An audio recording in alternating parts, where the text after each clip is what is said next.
Corona की वजह से दो सेक्टर सबसे ज़्यादा प्रभावित हो रहे हैं, इकोनॉमी और एजुकेशन। इकोनॉमी के फ्रंट पे भी बहुत सारे काम हो रहे हैं, लेकिन आज एजुकेशन पे मैं बात करने के लिए आपके बीच आया हूँ। और एजुकेशन में गवर्नमेंट स्कूल्स के बच्चों के लिए सरकार ने, जो दिल्ली के गवर्नमेंट स्कूल में पढ़ते हैं उन बच्चों के लिए सरकार ने ऑनलाइन क्लासेस शुरू कर दी हैं। उन्होंने उसमें ऑन फोन क्लासेस ली जा रही हैं, ऑनलाइन क्लासेस ली जा रही हैं और भी कई मीडियम्स के माध्यम से क्लासेस ली जा रही हैं और लेने की तैयारी है। प्राइवेट स्कूल के बारे में मैं कहना चाहता हूं कि प्राइवेट स्कूल दिल्ली में और भारत में, पूरे देश में कंपनियों द्वारा नहीं चलाए जाते, ट्रस्ट द्वारा चलाए जाते हैं, संस्थाओं द्वारा चलाए जाते हैं। ये माना जाता है कि प्राइवेट स्कूल, इस कानून में ये माना गया है कि प्राइवेट स्कूल जो लोग चलाएंगे और जो प्राइवेट स्कूल जो संस्थाएं चलाएंगी वो प्रॉफिटेबल संस्थाएं नहीं होंगी, वो चैरिटेबल संस्थाएं होंगी, वो ट्रस्ट होंगी। तो ऐसे में मुझे अब कई जगह से शिकायत मिल रही है, सरकार को शिकायत मिल रही है कि कुछ स्कूल बढ़ा चढ़ा के फीस चार्ज कर रहे हैं। सरकार से अनुमति लिए बिना बहुत सारे स्कूलों ने फीस बढ़ा दी है। कई जगह से शिकायत मिल रही है कि बहुत सारे स्कूल ट्यूशन फीस के अलावा और भी कई तरीके की फीस चार्ज कर रहे हैं, एनुअल चार्जेस ले रहे हैं, ट्रांसपोर्टेशन फीस ले रहे हैं, जबकि अब तो ट्रांसपोर्टेशन पर कोई खर्चा भी नहीं हो रहा। पूरे क्वार्टर की फीस मांग रहे हैं बहुत सारे स्कूल्स।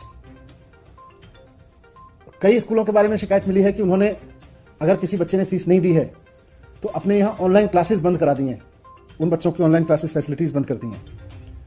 तो इतना नीचे गिरने की जरूरत नहीं है प्राइवेट स्कूल्स को। आप सब लोग एक ट्रस्ट के जरिए चलते हैं, एक संस्था के द्वारा चलते हैं और उसमें आपका बेसिक मैंडेट है कि आप समाज सेवा करेंगे। ऐसे में किसी बच्चे की फीस ना देने की वजह से उसको, उसका नाम ऑनलाइन क्लासेस तक से हटा देना, ये तो ठीक नहीं है। तो इसके बाद, इन सारी चीज़ों के बाद, इन सारी शिकायतों के अध्ययन के बाद में सरकार ने एक फैसला लिया है आज, और अभी एक आदेश जारी किया है थोड़ी देर पहले, जिसमें माननीय मुख्यमंत्री जी के आदेश पर यह निर्णय लिया गया है कि किसी भी प्राइवेट स्कूल को, वो चाहे सरकारी ज़मीन पर चल रहा हो या गैर सरकारी ज़मीन पर, प्राइवेट ज़मीन पर चल रहा हो, उसको फीस बढ़ाने की इजाज़त नहीं दी जाएगी। सरकार से पूछे बिना कोई भी प्राइवेट स्कूल फीस नहीं बढ़ा सकता, वो चाहे प्राइवेट स्कूल प्राइवेट ज़मीन पर चल रहा हो या गवर्नमेंट ज़मीन पर चल रहा हो।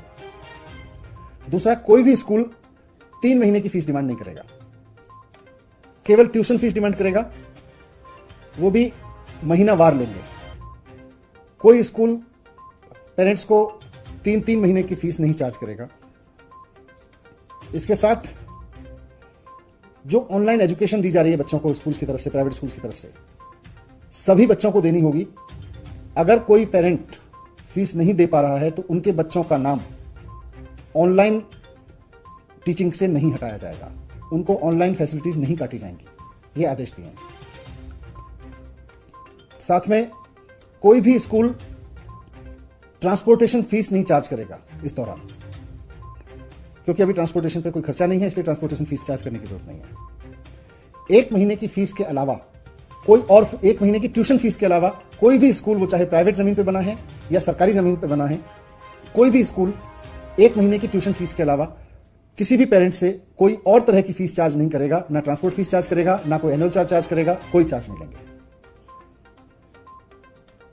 साथ में यह भी ऑर्डर दिया गया है कि सभी प्राइवेट स्कूलों की, चाहे वो सरकारी स्कूल पे, सरकारी जमीनों पे बने हैं या प्राइवेट जमीन पे बने हैं, ये जिम्मेदारी होगी कि वो अपने सभी स्टाफ को, टीचिंग और नॉन टीचिंग, कॉन्ट्रैक्ट का हो या आउटसोर्स किया हुआ हो, सभी स्टाफ को समय पे सैलरी उपलब्ध कराएंगे। अगर किसी तरह का उनके रेवेन्यूज में कोई शॉर्टफॉल है तो जो अपनी पेरेंट संस्था है उससे पैसा लेकर पूरा करेंगे, लेकिन पैसे की कमी की वजह से किसी स्टाफ की सैलरी नहीं रोकेंगे और पैसे की कमी के बहाने पर किसी बच्चे को पढ़ने से नहीं रोकेंगे। ये दोनों इंस्ट्रक्शंस इस ऑर्डर में साफ साफ हैं। और यह order Delhi school education act और नेशनल डिजास्टर मैनेजमेंट एक्ट दोनों के अधिकारों के तहत जारी किया गया है, क्योंकि इस वक्त पूरा देश कोरोना की आपदा से जूझ रहा है। पूरे देश में कोरोना को आपदा घोषित करके आपदा कानून लागू है। तो इस आपदा कानून के लागू होने के समय में इन आदेशों का जो पालन नहीं करेगा स्कूल, उसके खिलाफ दिल्ली स्कूल एजुकेशन एक्ट और आपदा कानून दोनों के तहत कार्रवाई की जाएगी। मैं फिर से समराइज कर देता हूं कि कोई भी स्कूल 1 महीने की ट्यूशन फीस के अलावा किसी भी तरह की और फीस चार्ज नहीं करेगा, ना ट्रांसपोर्टेशन फीस, ना कोई और एनुअल चार्जेस, ना कोई भी स्कूल सिर्फ इस वजह से कि कोई बच्चे ने फीस नहीं दी है उसको ऑनलाइन क्लासेस में शामिल होने से टर्मिनेट नहीं करेगा, उसको रोकेगा नहीं। बिना सरकार की इजाजत के कोई फीस नहीं बढ़ाएगा, जो फीस पहले से थी उसी को अलाउ किया जाएगा, उसके अलावा बढ़ी हुई फीस नहीं चार्ज की जाएगी किसी भी स्कूल में।